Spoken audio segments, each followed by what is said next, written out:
Hello, ESL 90 students.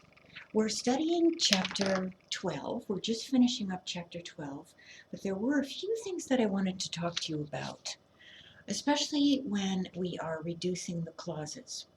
And I wanted to give you one example of where you have to make sure when you're reducing, remember you have two parts. You have a dependent clause with your time word or because, and then you have your other one, the independent clause.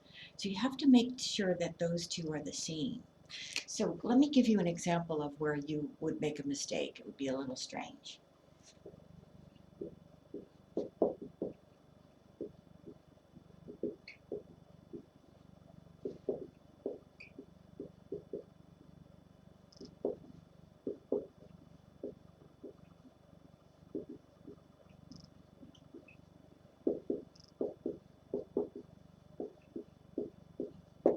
I know it does sound strange, but notice you have two subjects. You have I and you have a frog. So let's say you want to reduce this. And remember, you can reduce things. You're going to take out that, or keep the time word. You can, with while, you can take it out, but we'll keep the time word. And we take out the subject and we take out the verb. So what if I didn't check here? I'm going to keep while and take out the person, remember, and take out part of the verb. And then what do we have? We have, while driving to work, the frog jumped into the road. So it sounds like a frog is driving and jumps into the road. So you have to make sure when you have different subjects that you don't reduce. Put it back in there. That's one thing I wanted to talk to you about when we're reducing. And in one of the exercises, they do have an example where they say, can you reduce it or not? And you're going to have to say, yes, we can reduce it, it's the same subject, or no, we can't reduce it, they're different subjects. And there was an expression, this is an adverb, but it's a few words here.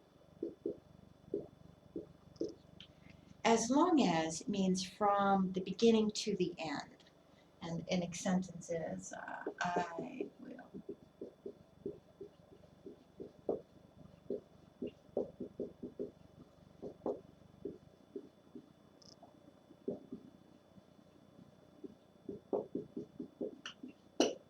I'll never forget that as long as I live. That means you're going to remember it, remember it, remember it until you die. So as long as, sometimes people always ask me, what does that mean? Yeah, it's not distance or a measurement or anything. It has to do with time. Remember, it's a time adverb. Then another thing I wanted to talk to you about is whenever. That's because these things are on your quizzes. Remember your quizzes on Sunday.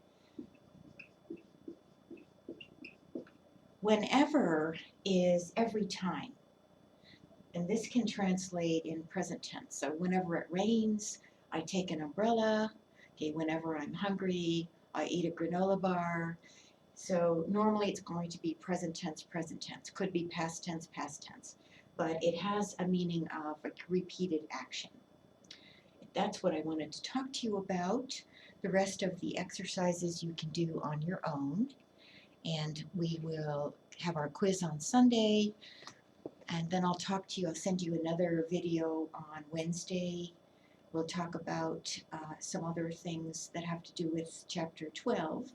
I put up Chapter 13 for you already because we'll be starting that, but I'll be telling you more about that in another video. So until Wednesday, have a wonderful day and I'll see you soon. Bye.